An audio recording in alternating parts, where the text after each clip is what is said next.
I don't want to do that. Oh boy. I am still in my secret mountain lair and using my laptop. There we go. Hopefully that will start up and work. Yay, good. So far things are looking good. Things are looking good. Yep, that's looking good. That over there. Yeah, I know this isn't the perfect greatest start, but we're going to cover what's happening here very soon. All right. And good. Live entertainment. So, we'll make some episodes here. No, they're not doing well, but I'm enjoying the game, so hopefully that's enough.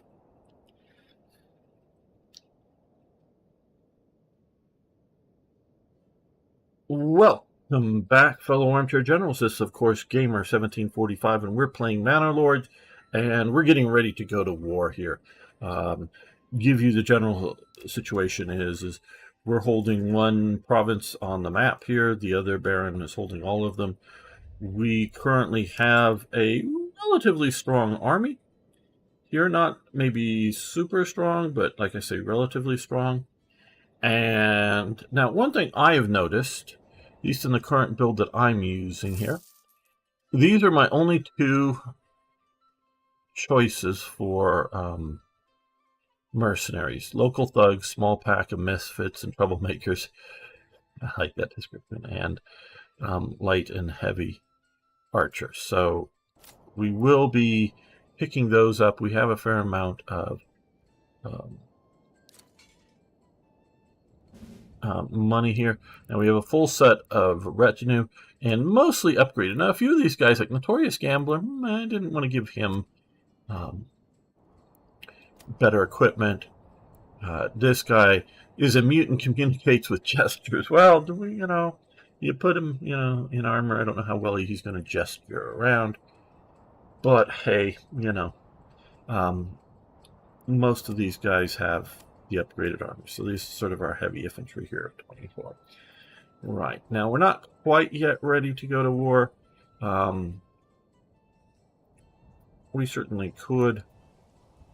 But what we're doing here is trying to get this harvested here so that we have food and other supplies before winter comes. I wish you guys wouldn't cultivate. Wasting time. Just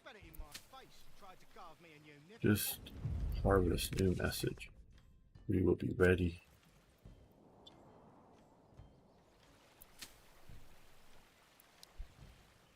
We also have some farmland up here. Okay, how are we doing up there with this? Yeah, let's work an early harvest up there.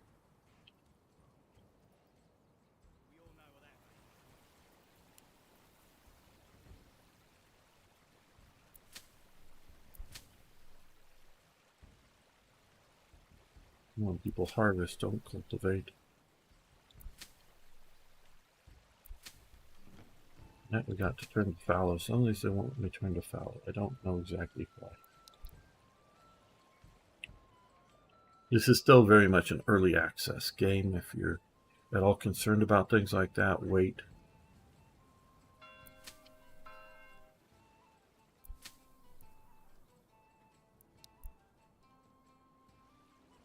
If I have to spend another winter in Albert Spawn, I'd like to freeze me balls off.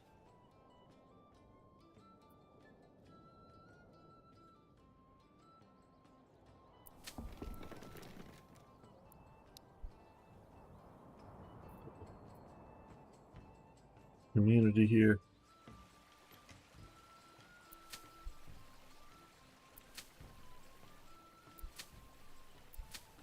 Fallow.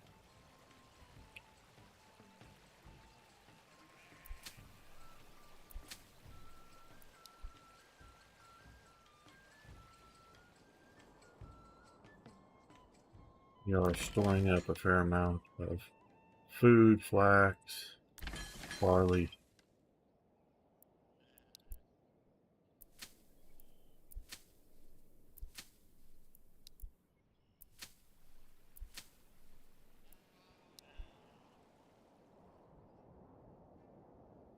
Up here. Now we still... No one's made it up here to fix that yet. They're still down here.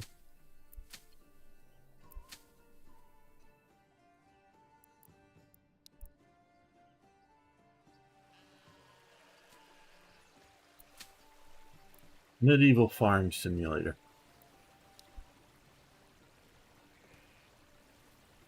Wouldn't be an entirely inappropriate name for it. Now, I've yet to try the new Field of Glory Medieval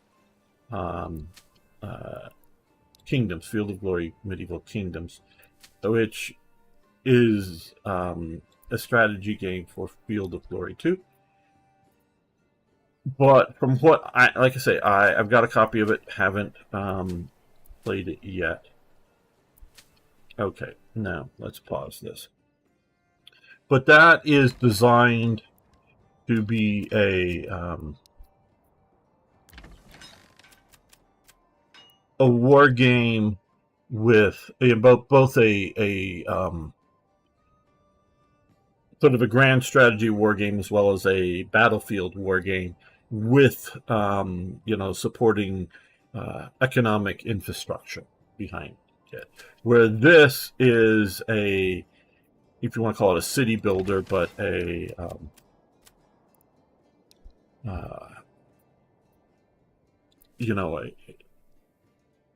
manor management. You're managing the manor, which is not just the farming.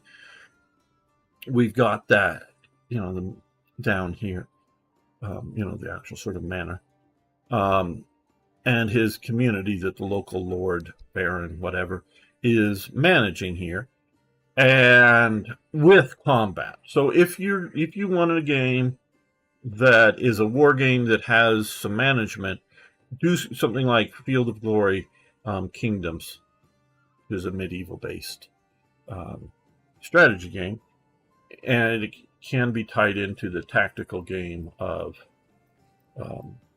Field of Glory 2 for the actual combat. If you're looking for a war game, what is primarily a war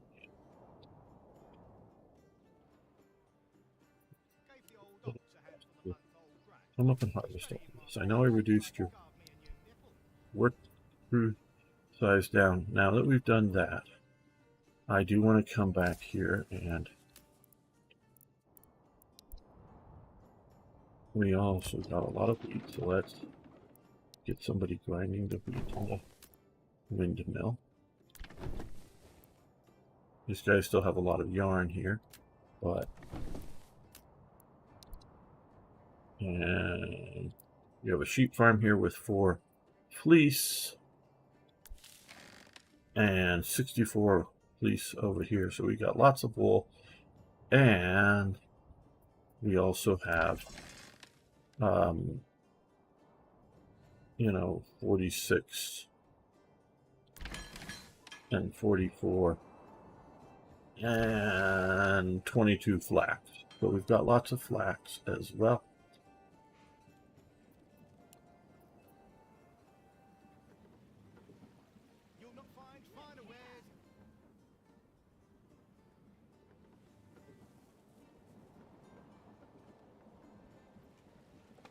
So we want to get some of that producing. Let's also, we have lots of barley, so let's come over here. We already have one guy in the that malt house, and a second malt house up here, one in each. Yeah, I think that's good.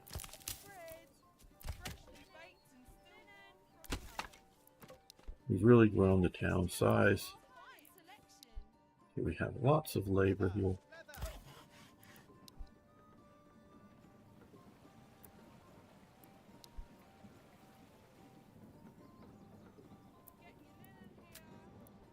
Get that bread baking. January, where's the nobody's around here. There, they look pretty 11.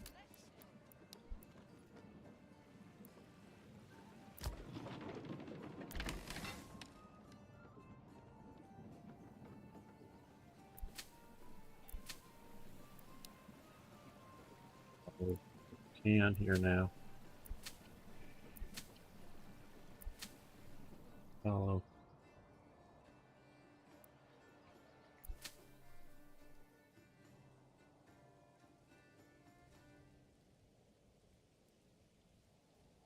Come on, laddie.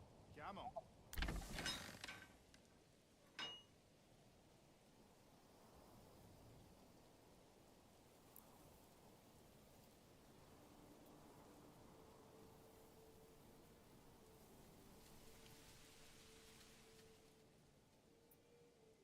Come along, lad. Cheated him? Never. Well, perhaps it was simply a bad Not match. know how These to things cook do happen from properly. time to time. Now we can look here. Just click one of these. We'll see food variety. Some places like way out here just not getting any food, so there is a food stall here that is empty. Another one. Anywhere else? Okay, so let's add some more people to the 2 pantries we have. The granaries, I should say. We got lots of bread. Hopefully they'll get some people working in these market stalls out here. Don't be shy, good sirs and ladies. Clothing and our fuel is very good coverage. Mostly it's our food.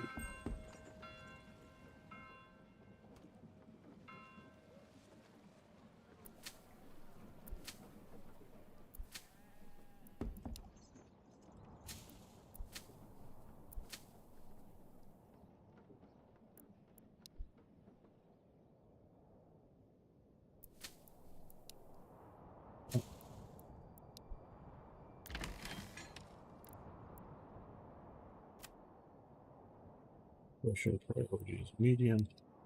Okay, we're gonna come over to advanced and get rid of the oxen that are tied to the farm right now, so you can go back to other duties.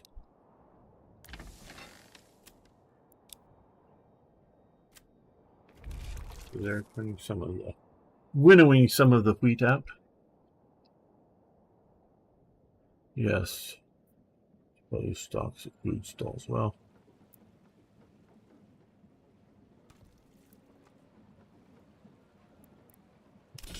those are fairly good. Cheated him? Never. Perhaps he simply does not Okay. Just we don't have extra war bows, so let's put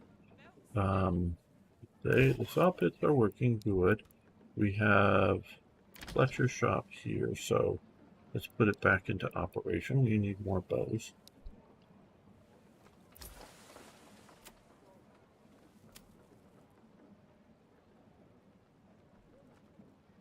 We have some small shields and large shields. Clever. Extra. Perhaps he simply does not know how to cook properly. And sidearms.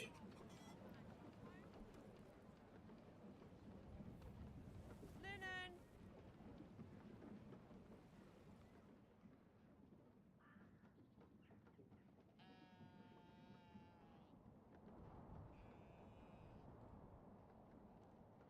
Okay, let's do. We've got a lot of money sort of saved up in the community, so let's tax it just for like one season here, just 10%.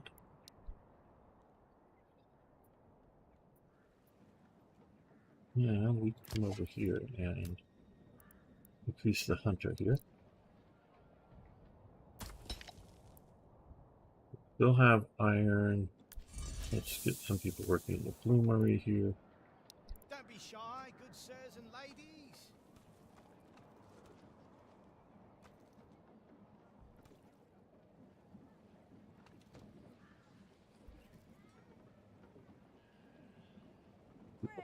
32 and 31 there. Still warm from the oven.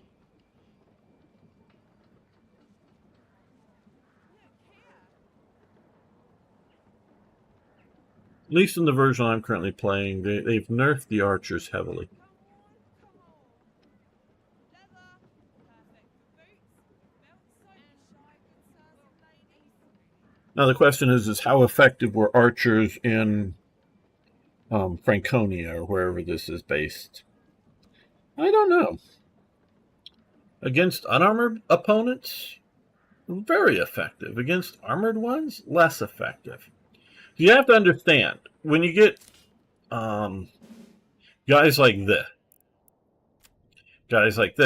but particularly with somebody with a shield here, well, that's very lightweight. Yeah, breastplate, helmet, and a shield. A lot of European archers, I'm not saying they wouldn't kill somebody, and I'm not saying they wouldn't severely wound somebody, but that armor is being effective. What it wasn't, overly effective was, wait, I'm pausing. I'm waiting for these guys to build up. What wasn't overly, what it wasn't overly effective against were two other types of bows that were common or becoming common, depending on what age you are within the period. One, crossbows. Crossbows are more or less not as good as standard bows, except for two things. One, it wasn't as good because of training. You needed a lot more training to do any sort of archer versus a crossbowman. Crossbowmen, short period of training, turn out the crossbows, and you got yourself crossbowmen. Two, where they are really good at is armor penetration. So they can penetrate a lot of the armors very effectively. They do have a slow rate of fire. They do have a fairly short range compared to the bows. It wasn't enough of a wonder weapon to completely destabilize, completely upset the military order, shall we say. The other bow that was very effective was the English/Welsh longbow. Well, see, there's new mercenary companies available, and they're in essence the same. May have changed the names, didn't pay attention there, but okay. And hello, Sarah Kramara, how you doing? I am doing very well. So you have, and now those were particular to England and Wales with,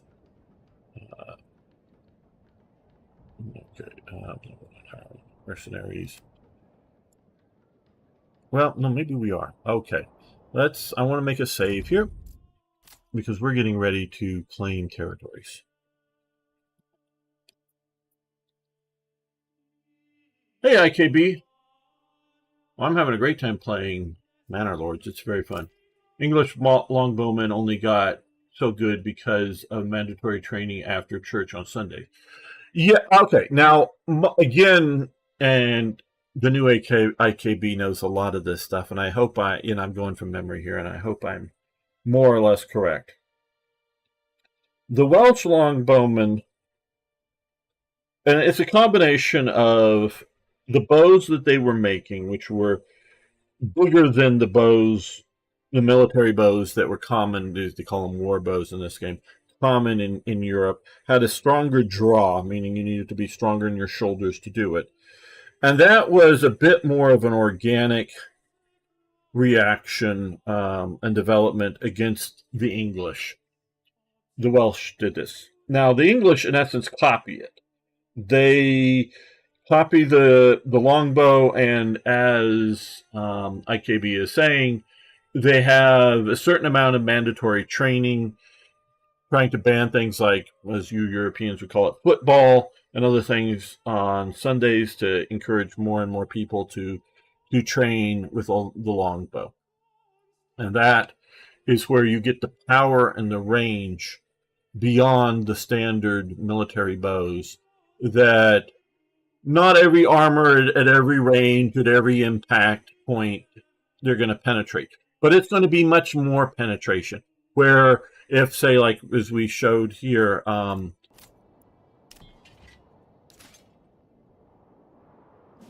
one of these guys was a breastplate or a helmet, a more standard bow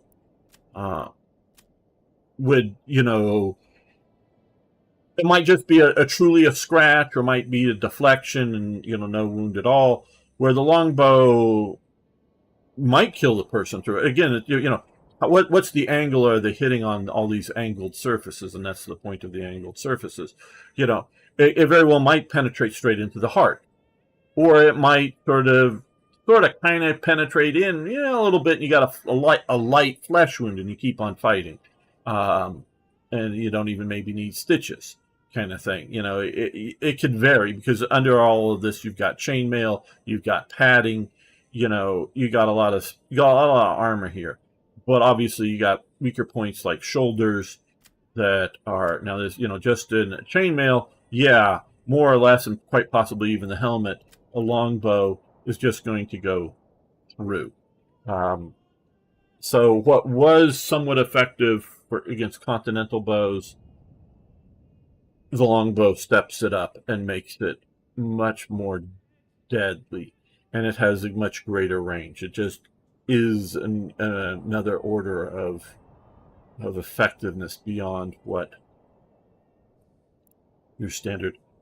What's most interesting game you played recently? Well, right now it's been Manor Lords, as in recent games. Well, okay, I think we are ready. So what we're going to do here is we are going to hire both mercenary companies, because we have the money.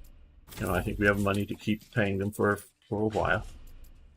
So we're going to get the mercenary companies in. And they're going to be a standing force. So where are you?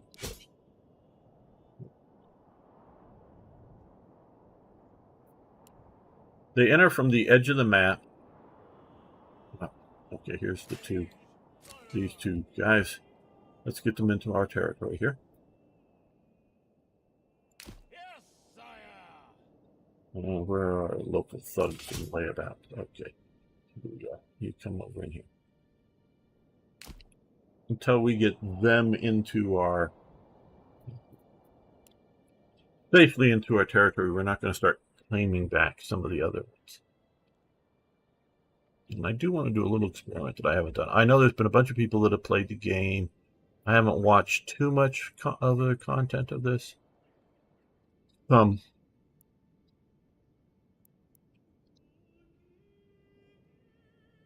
as IKB was saying, that because of mandatory laws, there were lots of Englishmen who knew how to use the longbow and were strong enough and whatnot to use it successfully. But it still takes a lot of training. It still takes access to proper bows, the proper wood, because the English longbow is a single piece of wood, but in essence, it is still a compound, meaning multiple types of wood bow. A lot of like the Mongol bows, were made of multiple materials, including things like animal horn, so that they would really be strong and flexible. Have both the strength and the flexibility. Where the English longbow is taken from a single piece of wood, but it's taken very specifically from a part of the tree, and I forget, yew tree, I believe, but taking it, so part of it is from two different densities, shall we say. Part of it is a bit more of the outer of the trunk, and part of it's a bit more of the inner. So it has different flexibilities within the same piece of wood, instead of laminating multiple pieces of wood together to create the effect. Now we can hover over this guy, and okay, he's doing well, even though he's been marching. These guys, not so well, but we'll get them stationary. Guys coming down. Yes, sire.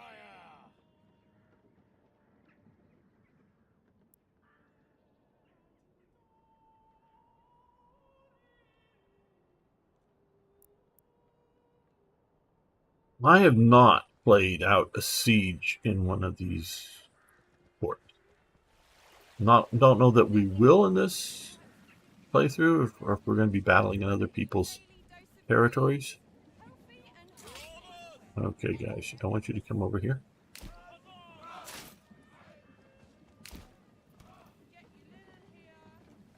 Okay, we've gotten a lot more tax money, so I'm going to come over here. Come here like that, and then we're going to reduce the taxes down. We're going to up the tithe. Okay, now, okay, our food is getting short. Now, you may be running into a similar, okay, yew tree, yeah, you cut so as both the heartwood and the sapwood. Exactly. Thank you for the greater detail, IKB. Yes, exactly. That's exactly what I was trying to say, but he said it much better. So yeah, and not everywhere in Europe has access to yew trees, as well as, believe it or not, the technology to know just what to do. I mean, we may call it a craft or a trade or something today, but back then it was a technology to produce these bows. I mean, it is not, I mean, yeah, I could, with a little bit of work, produce some sort of bow, out of fairly natural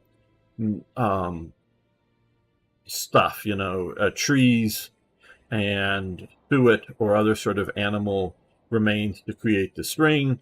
But my bow, and I can make an arrow. I've done enough reenacting. I haven't actually made any of these things, but enough videos. But I'm sure I could make a bow that could launch an arrow. I mean, I may have a few failures on the, production failures on the way of getting the thing done, but I'm pretty sure I could make this thing so it would work.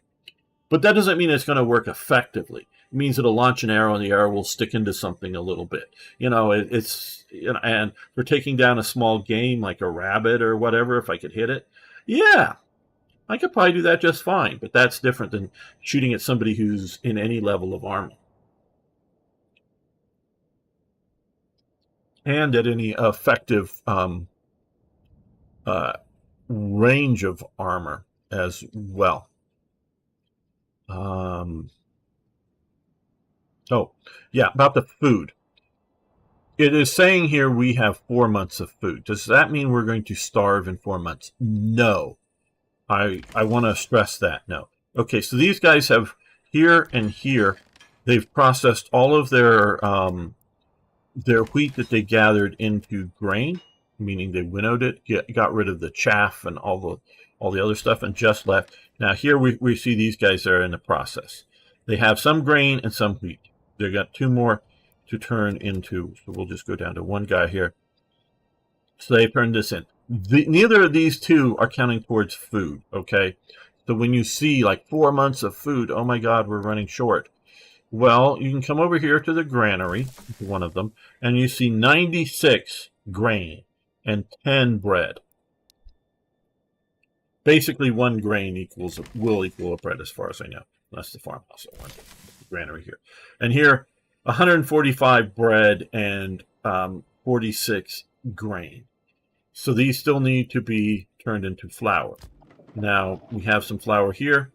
We also have no flour here. They're, I guess, just gathering it. And I didn't notice any flour in there. And again, flour is not counted as part of food, just the bread. So these guys are going to be baking the bread. So all that grain over time may not be a lot, but also do notice here, we're going to click on the generic marketplace. We have 72% coverage, but notice 52 berries. Well, we can see here, which does count towards it. We don't have much in the way of berries, unfortunately. stored up. We've not been running the dyer's workshop, so we've just now I may have been selling off some of my berries. Let's see. Trade, food. Nope. We have not been collecting that because we could sell anything over 200. So we don't have lots of berries. But what we do have here under the food is we have some meat, which isn't very much. I'm dissatisfied in this game with meat. Only meat comes from game. Now, again, I want to say clearly this very well just may be because this is early access and the developer will develop things. But we have other things that are going to be generating meat in this environment. One, I would potentially agree may not be worth it, and that would be the chickens or the eggs. Because if most of your eggs are getting taken away as food for humans, because and those are and these in this game here, this has that's where we're going to go talk about next. No, that isn't one of them. Somewhere around here we have blacksmith. Yeah, I'm clicking on ones that don't have what I want to talk about. Okay, that's the farm. Goats. I got a lot of goats here. Where are chickens? No chickens. No chickens. Where are the chickens? I know we have. Okay, here we have chickens here.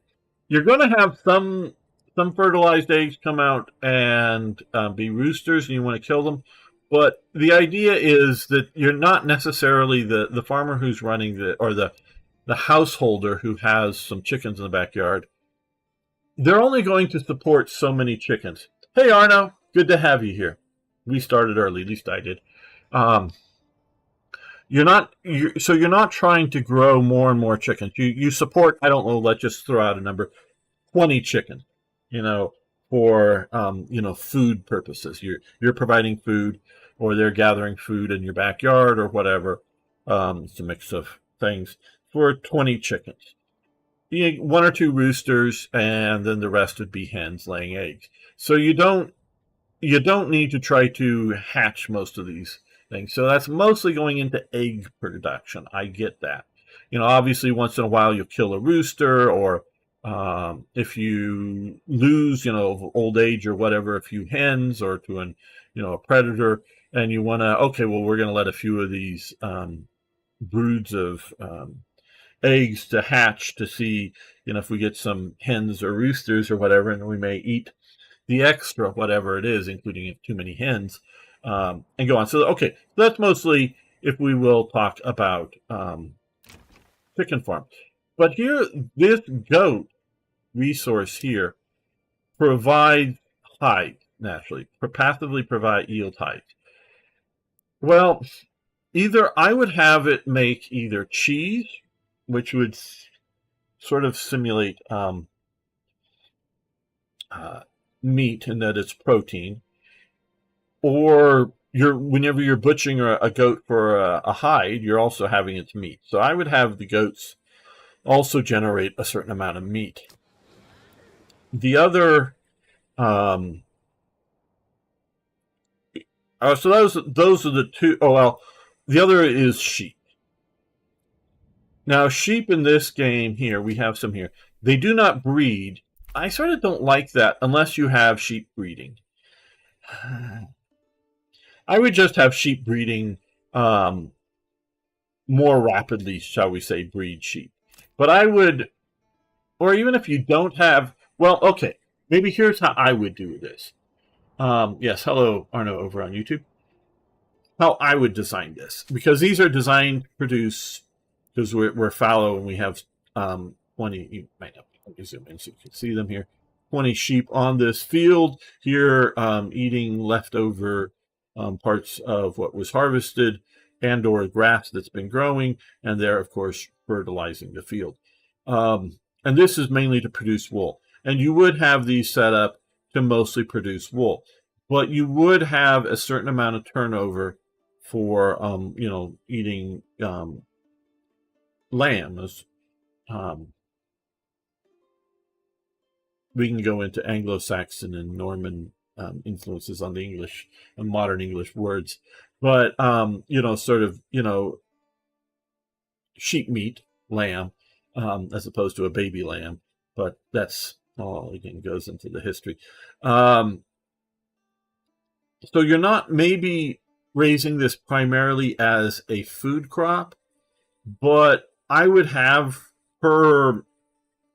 I would have maybe not have breeding and keeping it steady at whatever the number is, because like for every 10 sheep you have, you would produce a certain amount of meat, like one meat per month or whatever for every 10 sheep. Now, if you have sheep breeding, you would be increasing the size of your herd as well as generating a little extra meat. So I would have this as a passive, not that you're slaughtering any of these sheep, but just old age or whatever, periodically slaughter some. So I would have some of these guys generating meat. So I would, like I say, some goats and some sheep would also be a secondary meat source along with hunting deer. And so we don't have, because we didn't pick it, we don't have much of, because we're down to our sort of minimum size. So I'm going to reduce the hunting camp guy down here. Meat here. But we also have vegetables and eggs and honey. We don't have, the earlier version I played, apples were bugged. Even though they were growing them, none were going to market or to the granaries or anything. They were just simply stockpiling in the house, and I did not know how to deal with them. So I call it a bug, even if it worked, because bug is also something if it's not apparent to the player. Yes, mutton. Okay, good. You're right. Mutton. I am not much of a sheep eater out here, IKB. That's right. Well, I guess I will before we go on to the next episode. I know we haven't gotten any real battles here, so I'll have to label this stuff. Modern English definitely has influences of language from all over the world, oh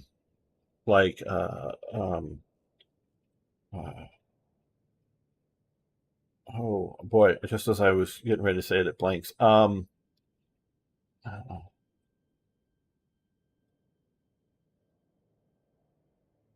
boy, the Indian word. Okay, well, just suffice it to say that they borrow words from all over the languages all over the world as they encounter things. But the core of English is two languages made up of Saxon, and if you want to be specific, Norman French. Basically, with Saxon, which is a type of German. I'm not saying it matches modern day German language, but a type of German language. But German, syntax with a mix of French, in essence, French and German words. Outside words are Saxon and are often thought to be crude. I will give a couple of examples. One is deer. It's the Saxon word for the four-legged animal out in the woods. We can see an example somewhere in here. Look in the woods here. Okay. Now, inside the house, that is called venison, meaning he has been killed. In the olden, to use olden speak, he has been unmade, which modern we would say butchered.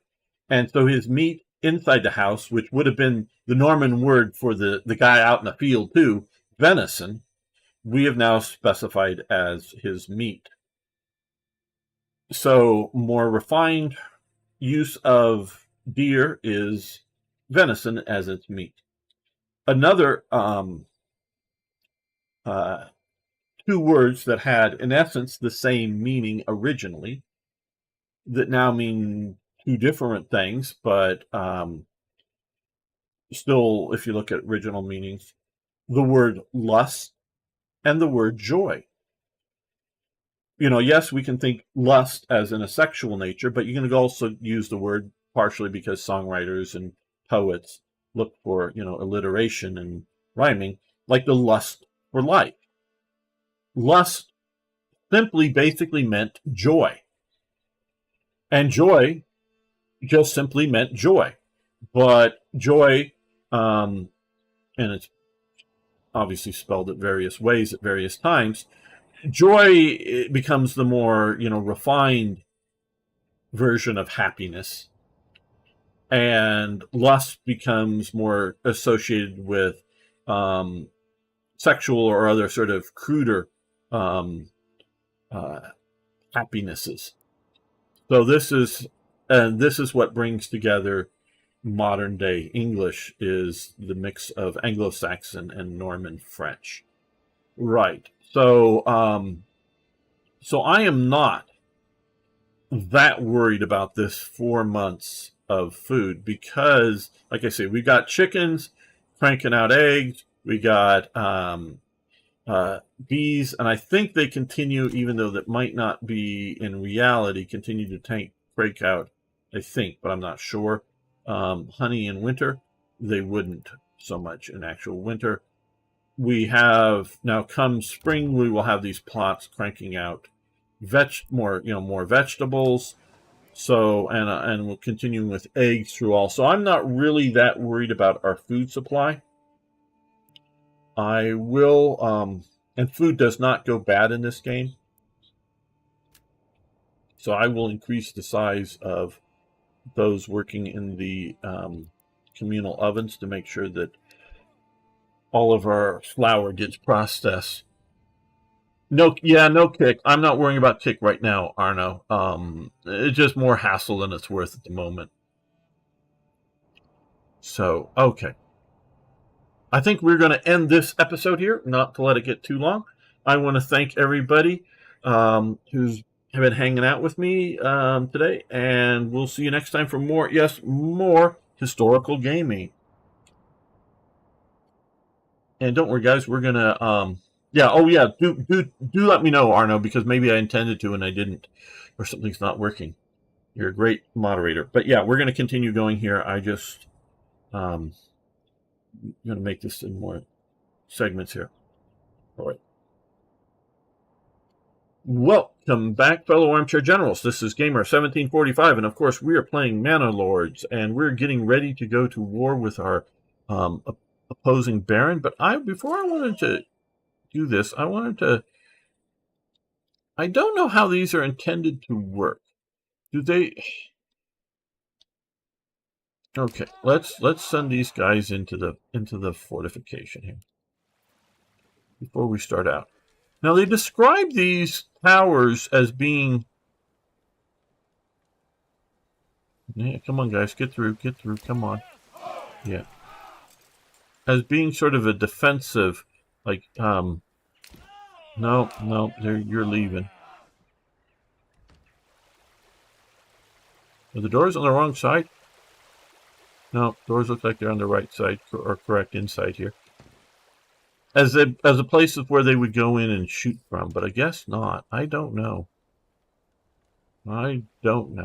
Okay, well, we'll get all these guys here together.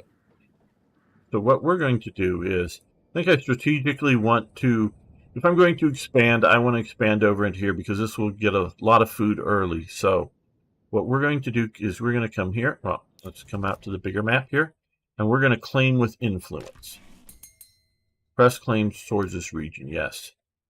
We are now claiming it. It's it under somebody else's claim, but we're going to claim it.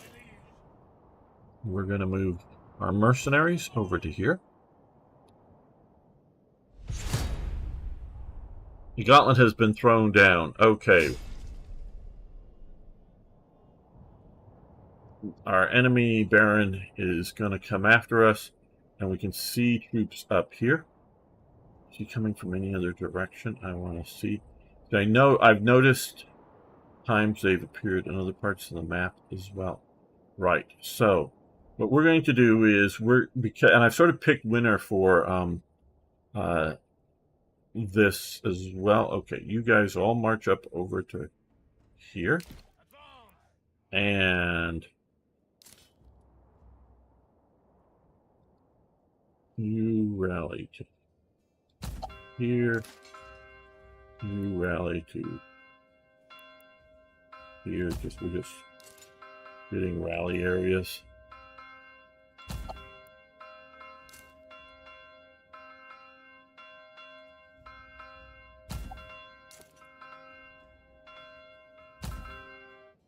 Okay, so now we'll have a fairly big army. We will move in and defeat.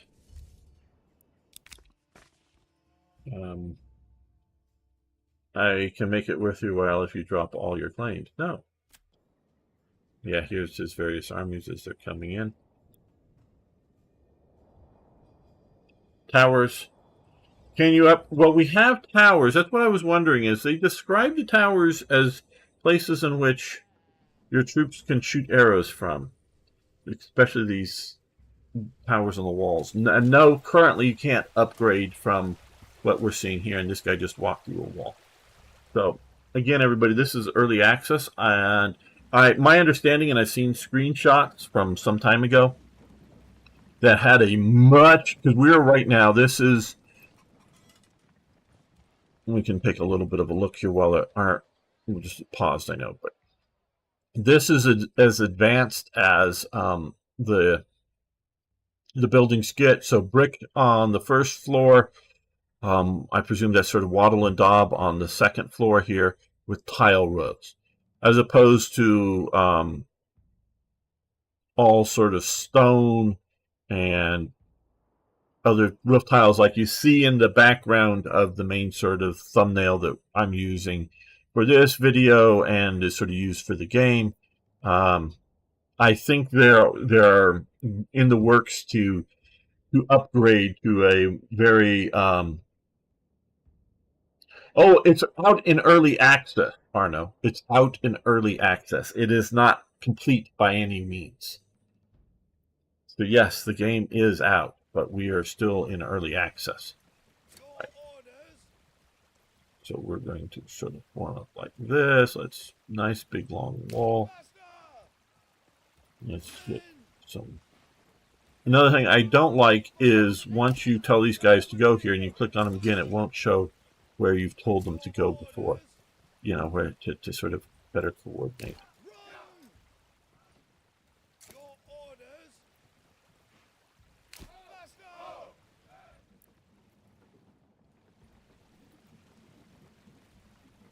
No, you're not being stupid. You know, you don't need to know everything. It's not stupid not to know stuff. But I do want to make sure everybody knows that this is still early access. I mean, I got earlier access than the public got to the game, but this is still an early access game. And my understanding is we can see all of these locked in early access. That's just not even there. Policies, all this is locked in early. Okay. Still, these gray here, these, even though we can sort of see symbols here, locked in early access. There's in policies. There's still a lot that is locked down that is not yet out, even for in any of the versions that I'm aware of yet. I say that because I don't know what they're like, but I do know that there are beta versions in existence that people are working on. I don't know what exactly they're like, but I know they exist, and I also know that I don't know what they're like. Okay, so we need to go defeat that army, and see, this is really good. I think we're going to tell these guys not to run. We're going to tell all of our guys not to run.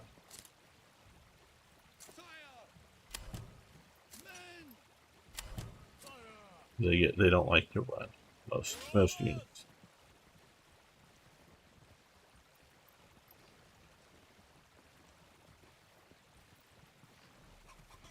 Again, we're right on the border here. They're all formed up there. We need to go defeat all of those guys.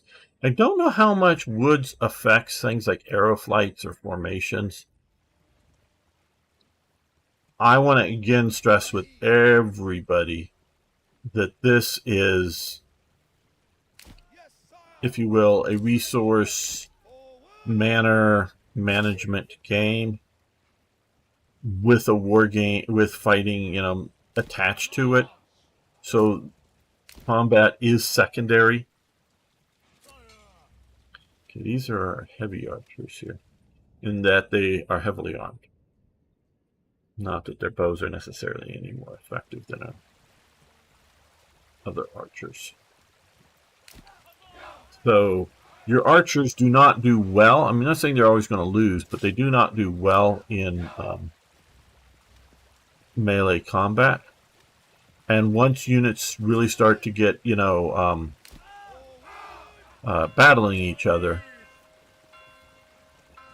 the archers stop shooting at the enemy.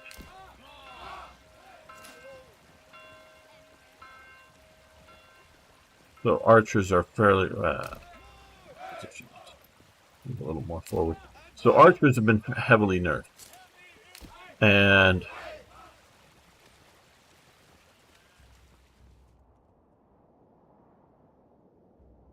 you know, we're still status losing, but we got 86 days.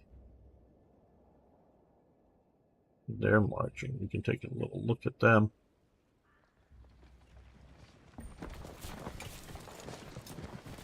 You see the snow. I don't know if the snow has any effect on any of these units. Now, one of the reasons I am pushing here... Oh, hello, Arno, over in Rumble. Yes. Is that during the winter, I don't think... I don't think that it's affecting our troops for combat, the winter is. But we're not, at this season, trying to harvest a bunch of anything. Okay, well, the battle begins. Status battle in progress. Okay.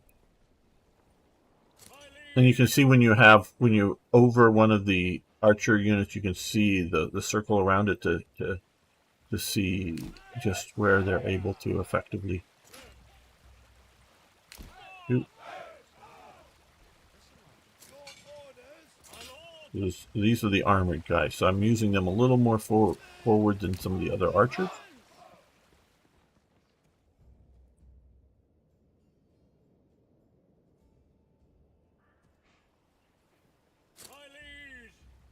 These guys are at 60% effectiveness. There. No, I want it to this way now. Okay. Pick up the pace. Your orders. March. Yes. Forward. Men, advance. Fire. Forward. Your orders. Face like that.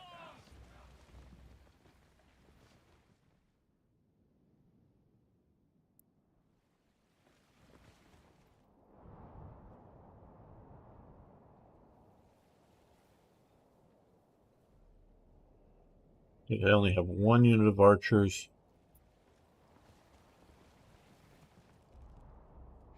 We'll see as they get closer.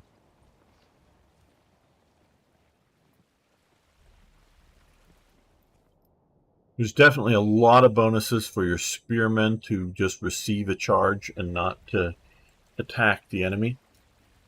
You know, wait to have the enemy come upon them.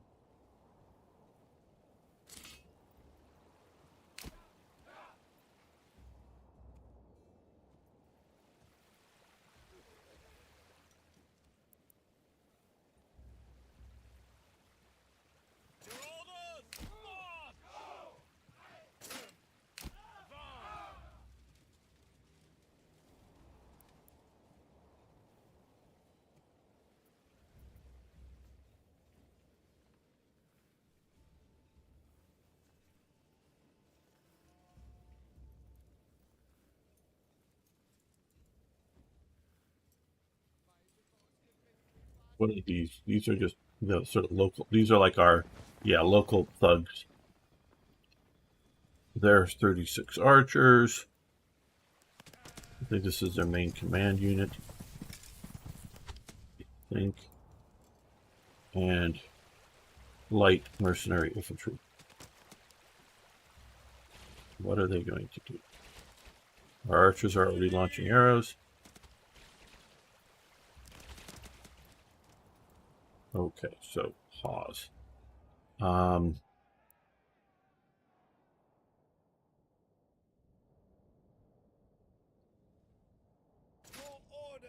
These guys are going to face about north.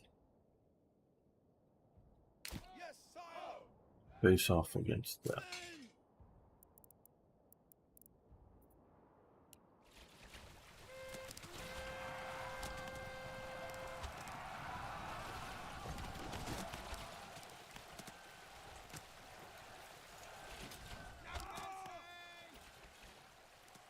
Okay, they're hitting our on the flank there. Okay, pause.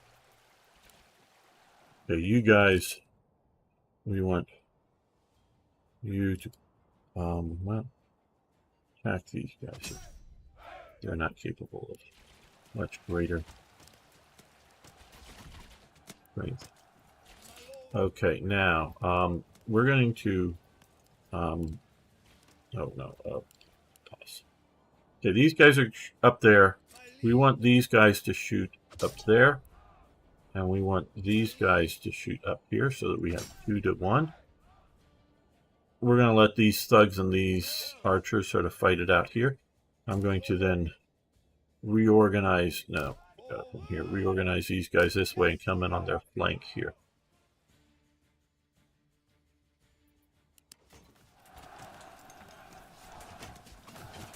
Watch out!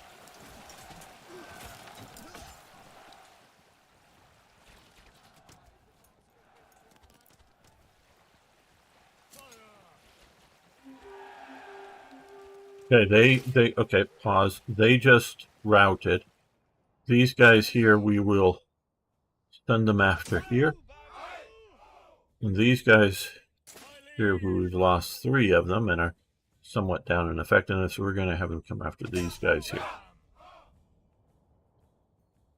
Our thugs are battling their thugs and doing fairly well along with some of our archers, and these guys are all shooting at them, maybe not terribly effectively.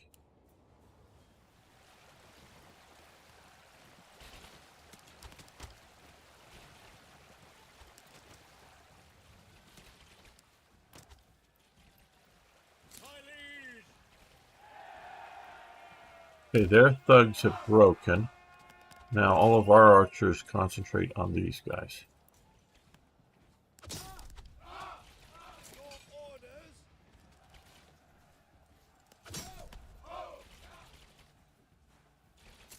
Thugs, you go and smash them. They don't care about you. You can all die. You're mercenary thugs. I don't... Once this battle's over, I have no use for you. Okay, one of their units is broken. This is their command unit here.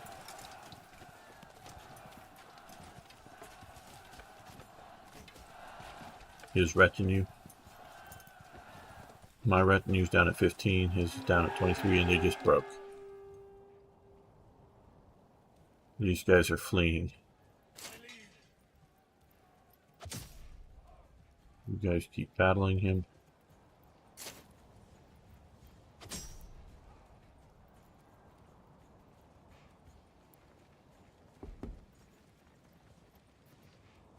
Okay, so we've destroyed all but one of their units. I'm not going to move any of these guys into range.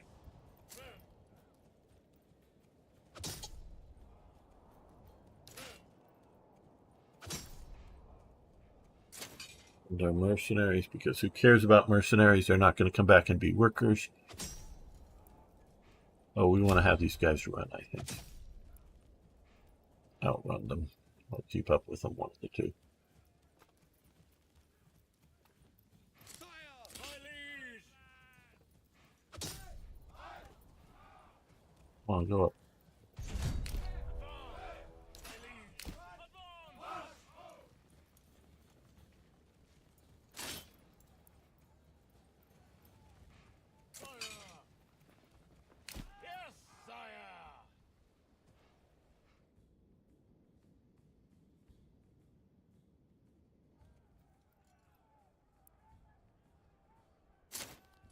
Come on, thugs, you get to beat up on these people if you get to them.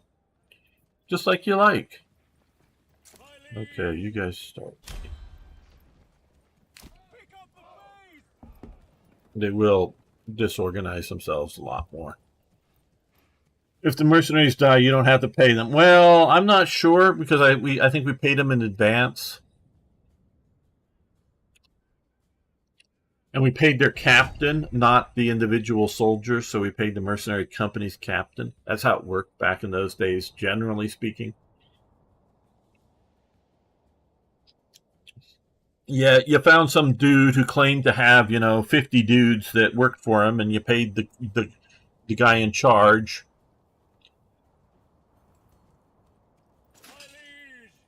And then the guy in charge paid the guys that did the actual sort of combat. So now the guy in charge, he's got a calculation.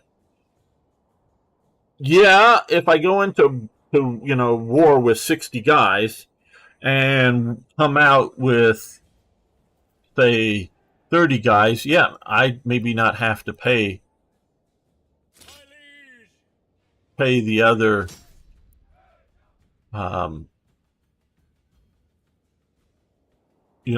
pay half the force. But when the next war comes along, I'm not going to get to make that much money because I only have half the force. Because the next guy is going to pay based on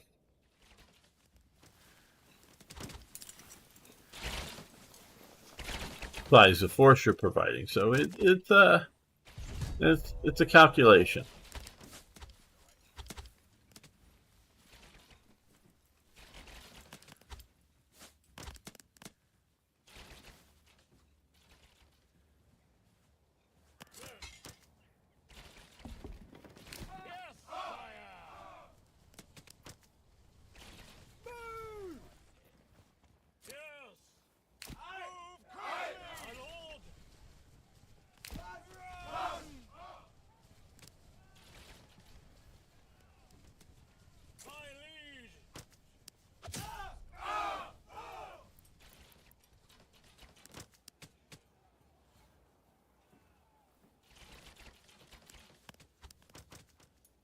I think these are down to 32 only because of the melee combat before. Otherwise, I don't think these guys have done any damage to each other. They're both at 36. Suddenly a squad of tiger tanks crushes through the trees. Yeah. Wrong game, Arno. Wrong game.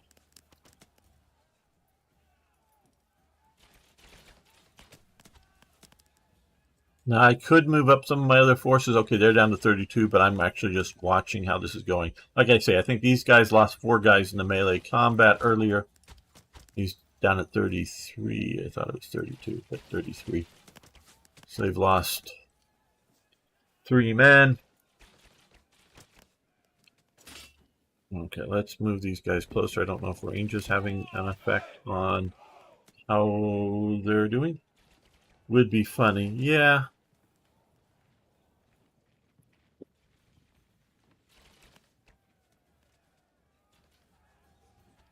Okay, they're down at 29. We haven't lost any of these, at least not in any of these archery duels.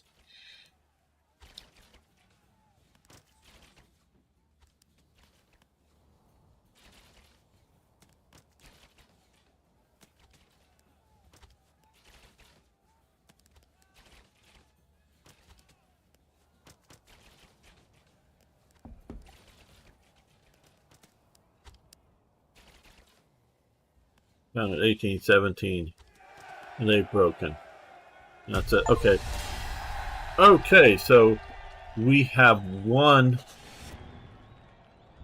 peace declared. We have increased our province by 1.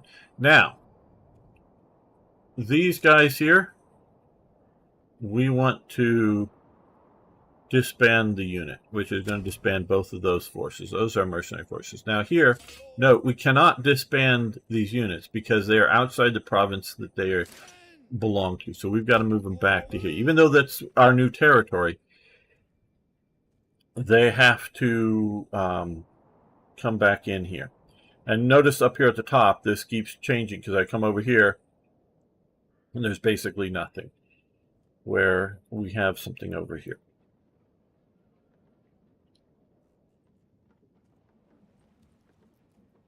Okay, so we've won that battle. I'm going to save here, just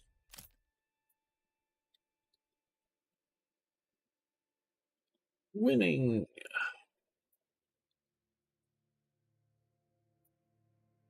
Right, return, continue. Now,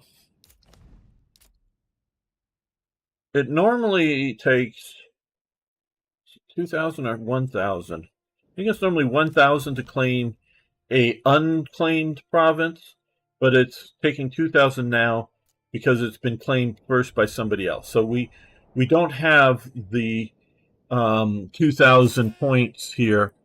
You can get points for upgrading your town, but you also get points for tithing. So we're giving surplus food to the church, which gets us influence. Now we don't maybe have a lot of disband unit, a lot of extra food. That's because, like I say, we're going down to 3 months here. So we're telling everyone to like go back to your jobs, and you're also, these people have also not been working their regular sorts of jobs.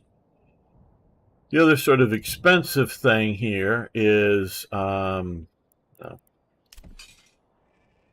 we lost a fair number of our retinue. So but we do have a fair amount of money, so let's at least get them back up to good status. We haven't up-armored them yet, but they're done. And this game is very, let's get it going, is very peopleistic determinant in that all these guys have got to now walk back to their job and start their job again. They don't have to go home to return their armor or something, but it is, things don't just magically appear on this map for the most part. People have got to walk around and, we want to, everything go to fallow here for the moment.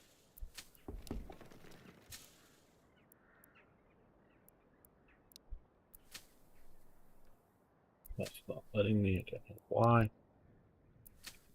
We can look here. Okay, 61 wheat, 40 barley, and 46 flax.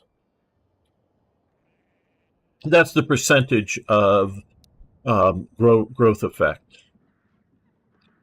per field, because we can again do an overlay. So there's your underground water. You can't see it too well. You can sort of see it here in winter, but more green the better. Whatever grows, and this is particularly emmer or wheat. Flax for clove. You can see you don't want to put a flax field over there. Barley for beer.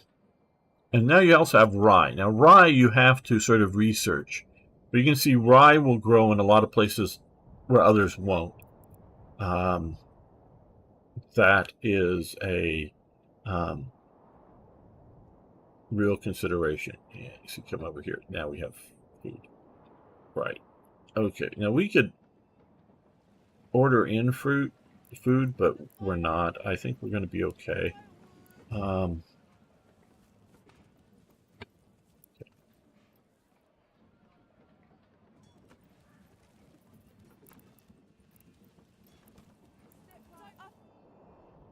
What I will do, which I think I will,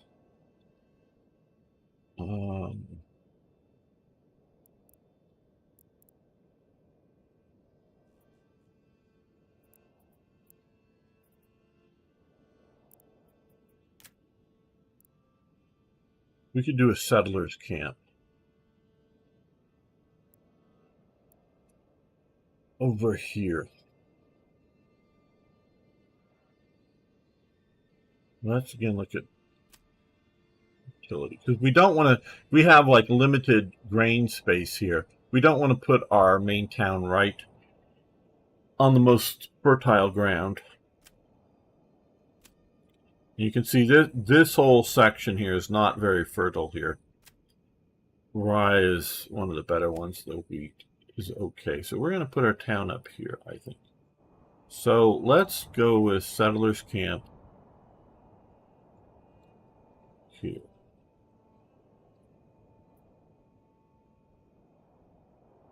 We could go to higher levels, but let's just start here. Right. So this is just going to get the basics going.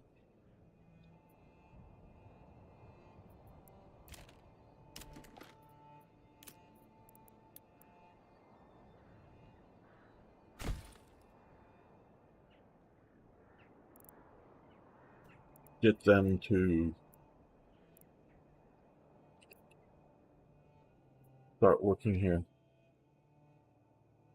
Don't they have a hitching post? Yeah, they should have some food. Yeah, they got supplies.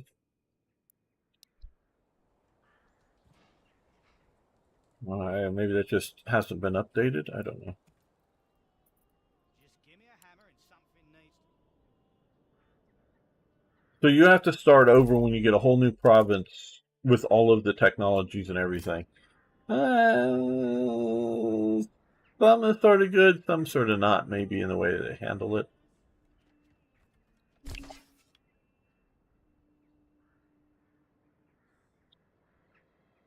Okay, we've got a hunting camp. The other thing I probably should have built was a granary first, so let's build the granary.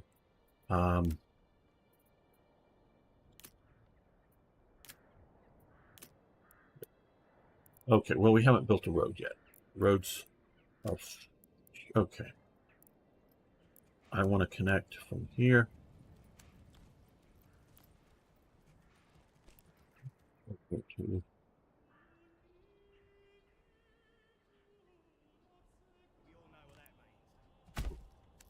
Let's do that, and now come here.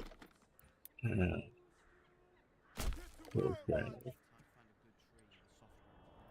But we are... Where's our hunting camp? It's in the woods. Let's put one person here.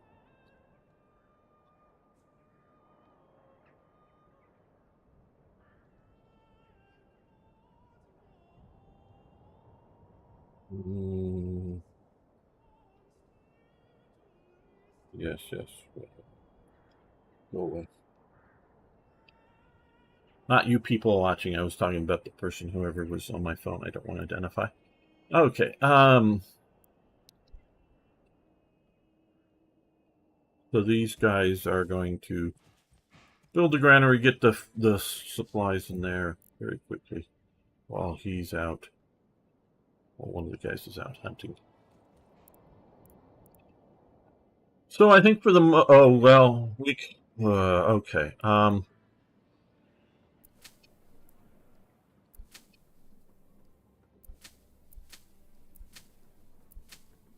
Yeah, I don't like how this.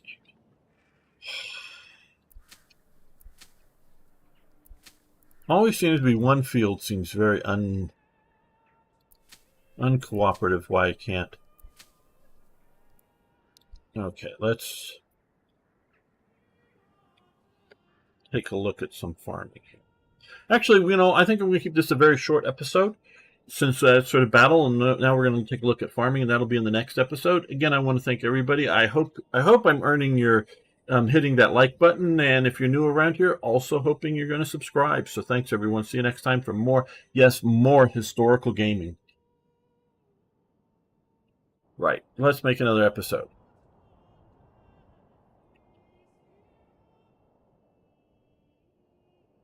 Welcome back, fellow armchair generals, and we're playing Manor Lords, and we're taking a look at some of the farming. I know there's lots and lots of videos out there, but I hope I'm interesting. Okay. We have emmer or wheat fertility, which is pretty good all over here. You can see here how it's a little brighter green here, a little grayer here, so it's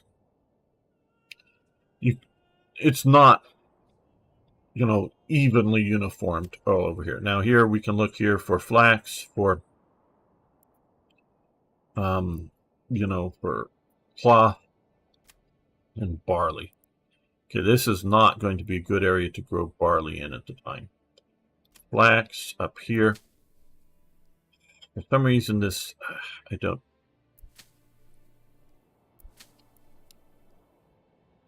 Here and down over here as well. So 46, 47, and 44. That will be our flax field. Our barley. Could do a little field down here, and I think I will. It's better to do smaller fields than trying to do large ones.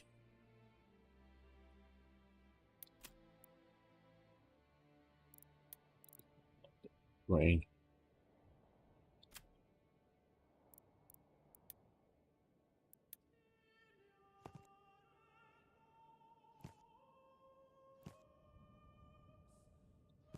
There we go.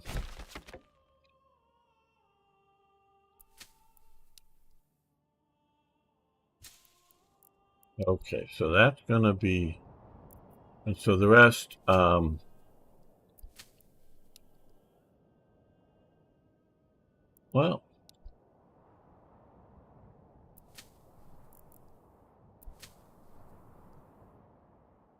let's look at the overlay again here.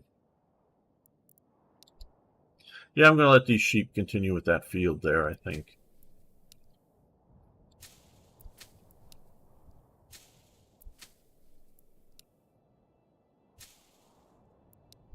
And so all of that area has moderately to good wheat. Okay, so we can see here flax will probably do best down in this field here. So let's go with flax. Up here we can probably do barley best at 54.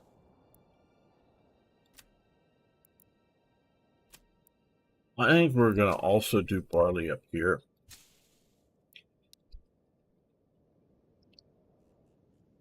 All right, so now that we have that done, I'm not expanding the town much, so we're just mostly here maintaining everything, including money income from the trade posts. So that, and we have a fair number of extra people, so we're going to put people here. Oh well, and so since we're not going to need to drag too many around, now I have some small stables fully filled up. So we have oxen, and you're about full with logs, and you are full with logs.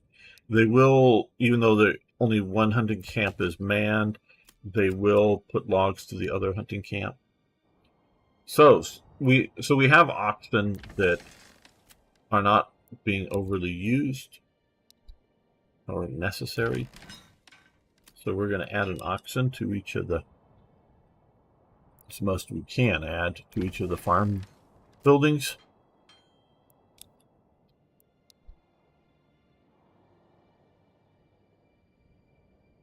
And then we're going to come get down here, make sure they have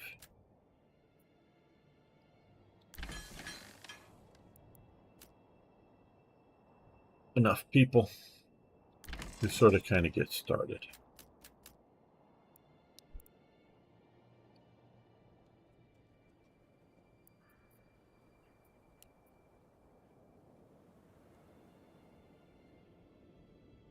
You see, again, I started to show you water overlay, which does matter when you're building wells, where to place your towns. Fortunately, we got lucky here without me really paying attention to it. Okay, and up here, There's no hovel. Tomorrow, find a new home. Or town.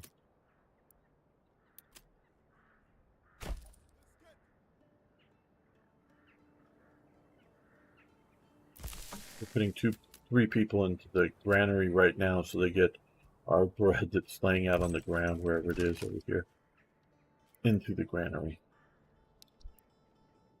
so it doesn't get ruined by rain.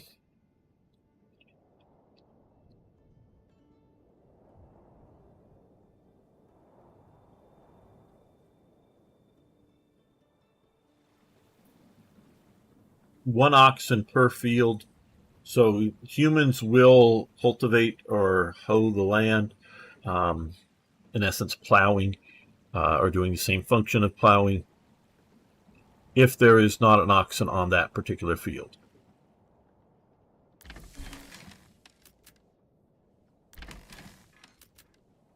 Once the field is fully plowed, they'll start sowing the grain.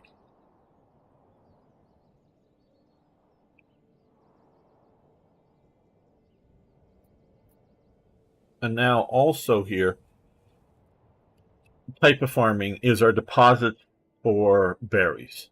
Now notice it says 40 out of 128. Well, during the growing season, when you have that green up arrow, you can plunder that field and it will replenish. It's not like it's just going to be once you get 128 out, you won't be able to get any more out. No, you can pick them entirely, and they'll still grow back during the growing season. Then there'll be sort of a summer or late summer into fall in which there's just a fixed number, and once you pick them all, they'll disappear. And then through winter, they'll all disappear, even if you haven't picked them all. And we can also have a hunter. So that's used up all of our people, all of our families in that town. Here, okay, we have our storehouse. No, we don't have enough people for the second one.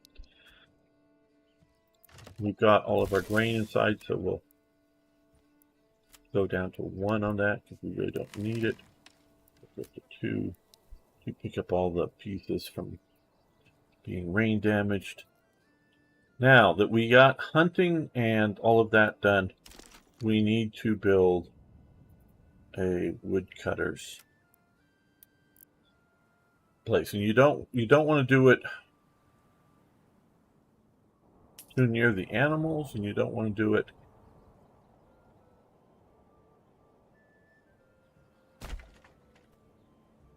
too late in the game of the town.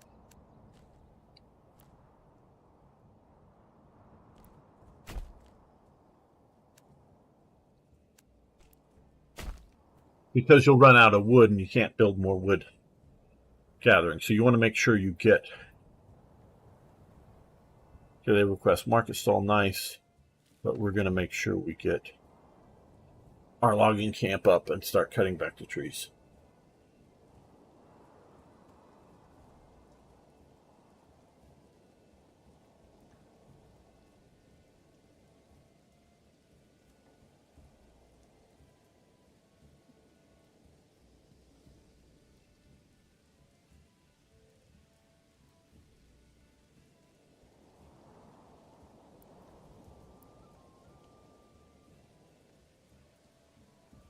Oh, hold on. Before I do anything more, I want to uncheck all of the forced early harvests that I checked earlier in the game. You want to do this because if there's any grain on the ground or anything that could be harvested, they will, and you probably want to wait till it grows fully before you do so. Oh, yeah. See, this is okay. Just plowing the field there, okay. Yeah.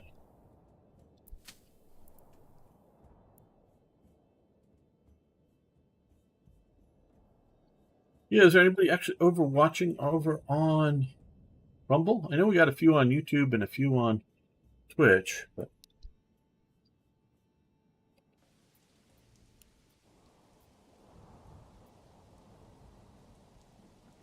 Let's get right up and simple.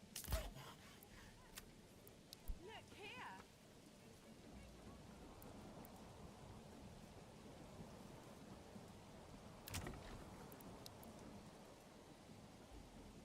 Poor quality. Impossible.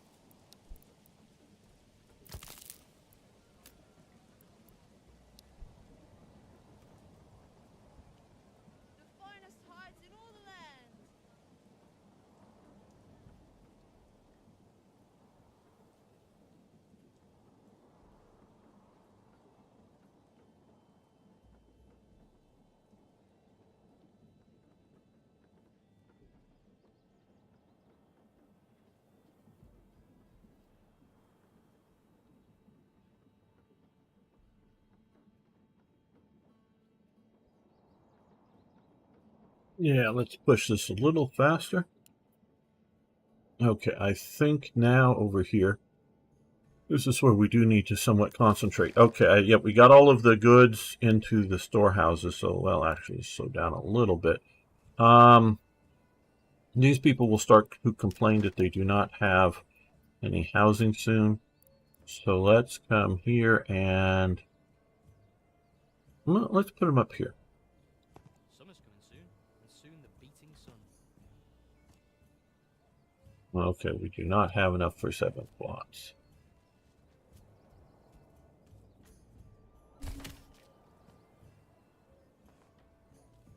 No, we need more. Okay, they need to continue to Can I stay? log over here.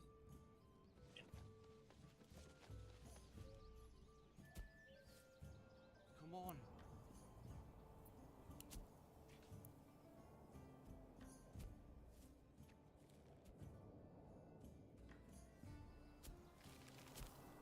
We all know what that means.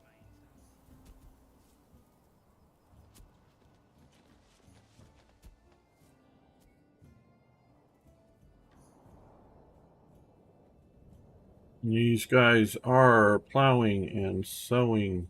See, these guys are sowing. That oxen is plowing.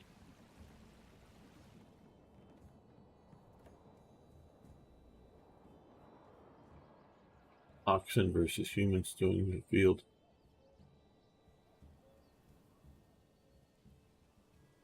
The rain or snow will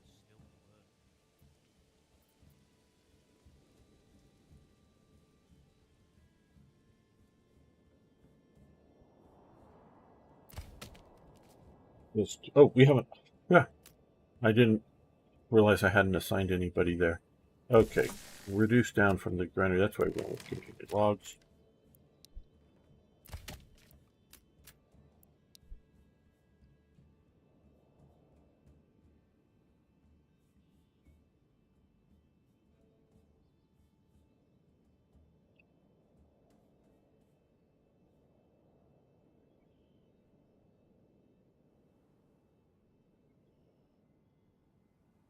Knew we had a camp.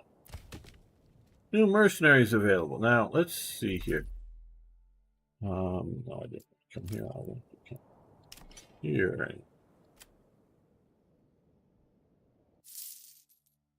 Same set of guys.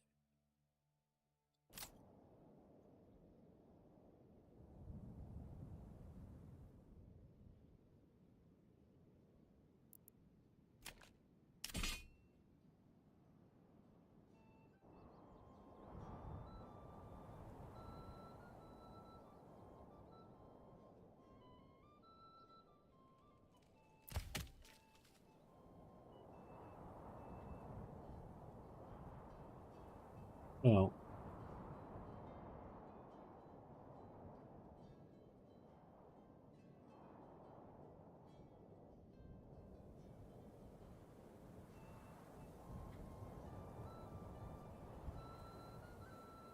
so we are working back these berries down here, but we do have a lot coming in.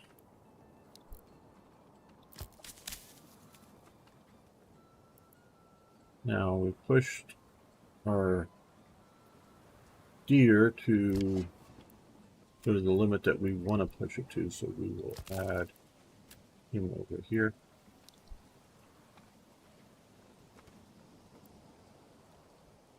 Right, now that we've got much of this area sown, if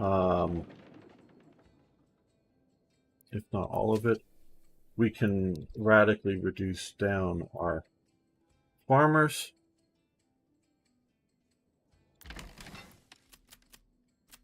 I'm going to leave 2 in each farmhouse for the moment. Not that it's necessary or anything, I'm just doing so.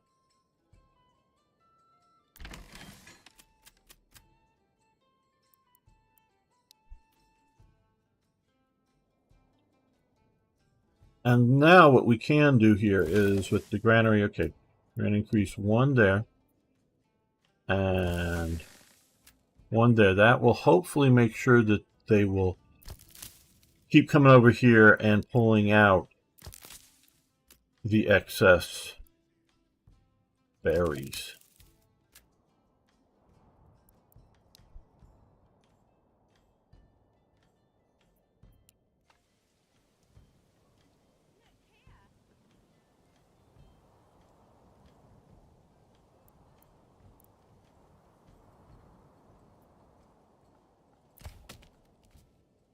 Okay, looks like we may have it now.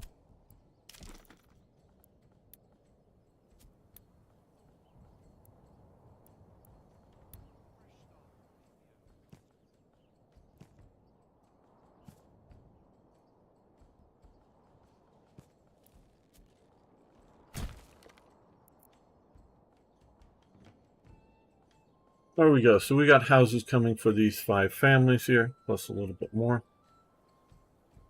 Bring this here, move that there. But I think that will conclude our look at basics of at least the planning part of farming.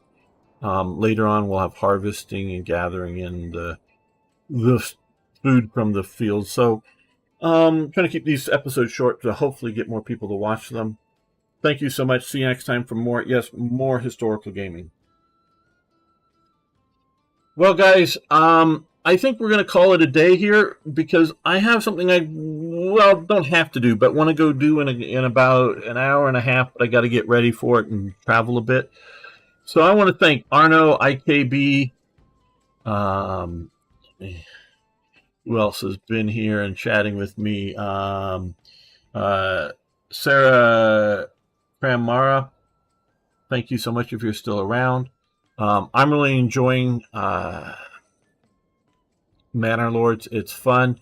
We will see about Arno tomorrow for War Thunder, possibly. If you want to jump into Discord, I can sort of tell you what's going on if you want to know Arno. Nothing bad. I mean, just good stuff here. So let me save this.